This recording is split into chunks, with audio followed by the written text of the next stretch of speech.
For decades, the global arms market had two dominant players, the United States and Russia. The United States built the world's largest defense industry, supplying advanced aircraft, missiles, warships, and military technology to allies around the world. Russia inherited much of the enormous military industry of the Soviet Union and became the main alternative supplier for countries that wanted cheaper weapons without relying on the Western system.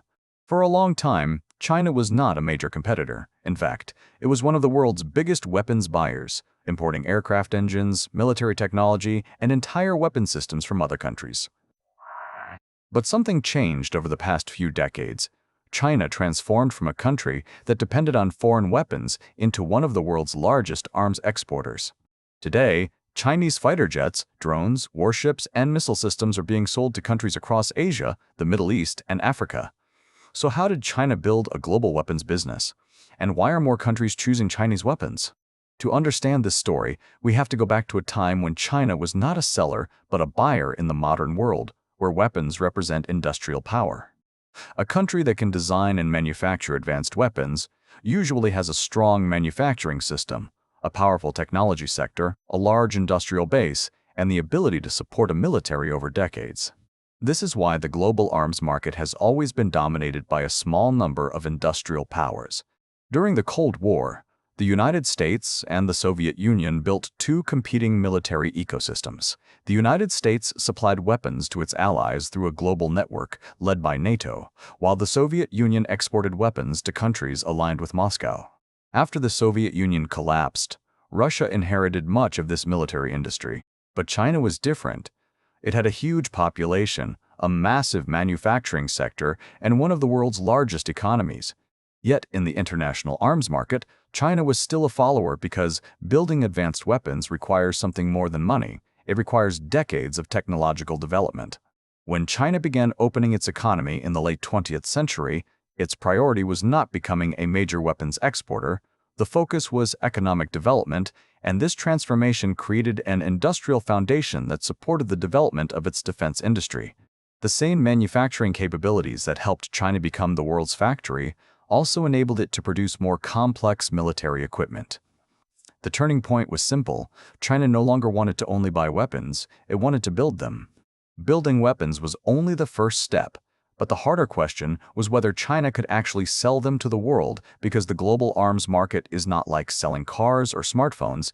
A country does not simply choose weapons based on price.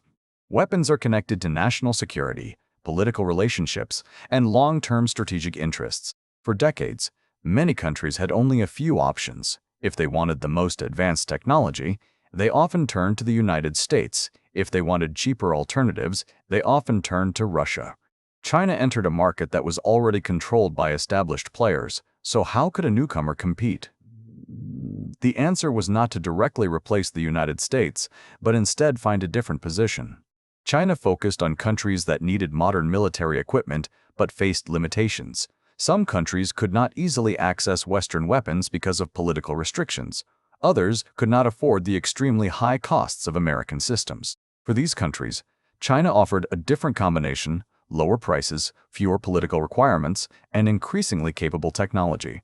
This created a new market for countries that wanted to strengthen their defense capabilities, but did not have unlimited budgets. One of the clearest examples is Pakistan, which has been one of China's most important defense partners for decades. The relationship was not built only on weapons, it was connected to broader strategic cooperation. China supplied Pakistan with aircraft, naval systems, and other military equipment. The most famous example is the JF-17 fighter jet, developed jointly by China and Pakistan as a more affordable alternative to expensive Western fighters. For countries with limited defense budgets, this type of equipment created a new choice. They did not necessarily need the most expensive system in the world. They needed a system that matched their needs and their financial reality. But Pakistan was only the beginning. China's defense exports expanded into Southeast Asia, the Middle East, and Africa. Countries such as Bangladesh, Thailand, Myanmar, Algeria, and Nigeria became important customers. The reasons were different in each case, but one pattern appeared repeatedly. The rise of China's arms exports was not simply about producing more weapons, it was also about understanding the market. Every successful industry needs customers, and the weapons industry is no different. The United States has built its defense industry around advanced technology, global alliances, and long-term military partnerships. In contrast, Russia's market is based on decades of Soviet-era relationships and relatively affordable weapons. Meanwhile, China has developed a different strategy by combining manufacturing scale with competitive pricing. In many industries, China's advantage comes from the same formula: large-scale production, efficient supply chains, lower manufacturing costs. The defense industry followed a similar path. Producing weapons is expensive, but producing them at scale can reduce costs. This allowed China to offer military equipment at prices that were often lower than Western alternatives. For many countries, this difference mattered. A country with a limited defense budget might not be able to purchase dozens of advanced Western aircraft, but it might be able to purchase Chinese aircraft, drones, or naval systems.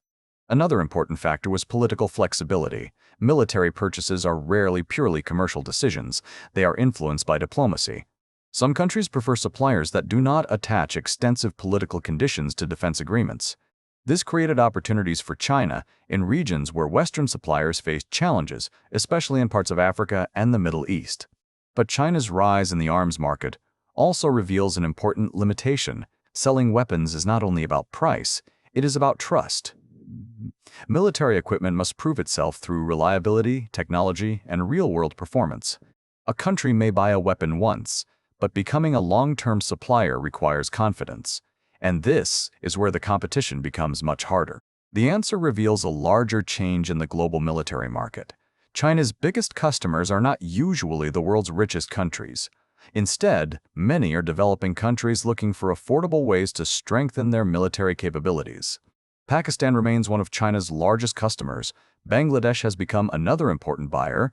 Thailand has purchased Chinese naval and armored systems. In Africa, countries such as Algeria and Nigeria have increased cooperation with China. These markets share something in common. They need modern equipment, but often cannot or do not want to rely completely on traditional suppliers. Africa is especially important because many African countries face complex security challenges, border conflicts, internal instability, regional competition. At the same time, defense budgets are limited, creating demand for equipment that is effective but affordable.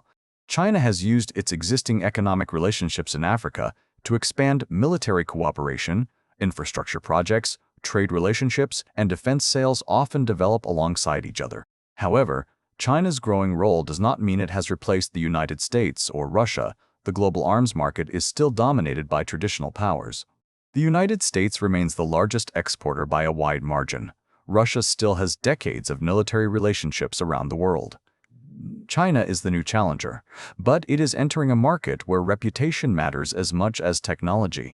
At first glance, the arms market looks like a competition between fighter jets, missiles, and warships. But underneath, it is a competition between business models. Russia sells military experience and established relationships. China sells a combination of manufacturing capability, competitive pricing, and strategic partnerships. Each model has strengths and weaknesses. The biggest question is not whether China can produce weapons. It already can. The bigger question is, can China convince more countries that its weapons are reliable enough to compete with decades of American and Russian influence? Because in the arms business, the hardest thing to build is not a missile, it is trust. And this leads to an even bigger question. If China is becoming a serious player in the global weapons market, what kind of weapons is China actually selling the most? And can Chinese technology compete with the world's most advanced military systems? That is the story we will explore next.